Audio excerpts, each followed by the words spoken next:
Thank you very much, Mr. Chairman. Thank you for holding this important hearing. And Mr. Hayward, thank you for being here today. Yesterday, BP pledged to establish a $20 billion escrow account and to suspend its dividend payments for the rest of the year. I'm sure these were not easy decisions for you, but they were the right ones, and I commend you for them. Congress has multiple committees examining the Gulf oil spill.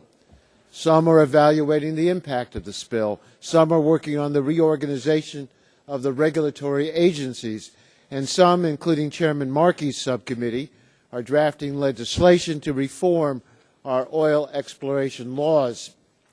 You are testifying today before the Oversight and Investigations Subcommittee, and this subcommittee has a special role to examine the facts and determine what went wrong and to make recommendations to prevent future spills. When it's time for questioning, I and other members of the subcommittee will ask you about a series of internal BP documents. They appear to show that BP repeatedly took shortcuts that endangered lives and increased the risks of a catastrophic blowout. And I sent you a letter in advance indicating that we're going to question you about those issues. But what is equally important is what is missing from the documents. When you became CEO of BP, you promised to focus like a laser on safe and reliable operations. We wanted to know what you had done to keep this promise. So we asked what emails you had received, what documents you had reviewed about the Deepwater Horizon rig or the Macondo well before the blowout. Deepwater drilling is inherently dangerous. As the entire country now knows, an uncontrolled blowout can kill rig workers and cause an environmental disaster. We wanted to know whether you were briefed about the risks and were monitoring the safety of the drilling operation. We could find no evidence that you paid any attention to the tremendous risks BP was taking. We've reviewed 30,000 pages of documents from BP, including your emails. There is not a single email or document that shows you paid even the slightest attention to the dangers at this well. You are the CEO, so we considered the possibility that you may have delegated the oversight responsibility to someone else. We reviewed the emails and briefing documents received by Andy Inglis, the Chief Executive for Exploration and Production, and Doug Suttles, the Chief Operating Officer for Exploration and Production, and the person now leading BP's response to the spill.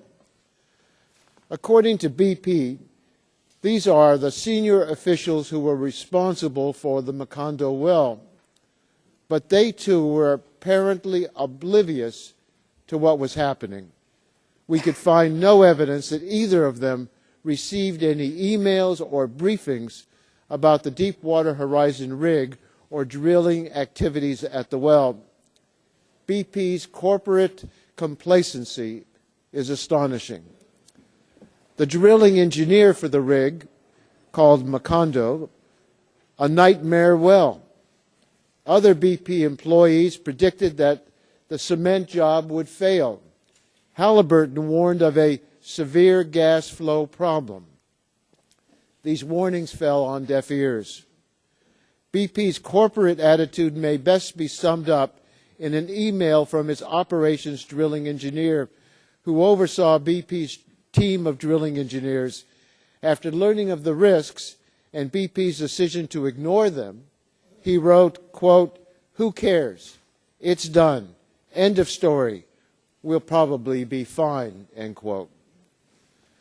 There is a complete contradiction between BP's words and deeds. You were brought in to make safety the top priority of BP. But under your leadership, BP has taken the most extreme risks. BP cut corner after corner to save $1 million here, a few hours or days there, and now the whole Gulf Coast is paying the price. Today's hearing will focus on BP's actions, But we learned from our hearing earlier this week that the other oil companies are just as unprepared to deal with a massive spill as BP. We are seeing in the oil industry the same corporate indifference to risk that caused the collapse on Wall Street. And that is why reform is so urgently needed.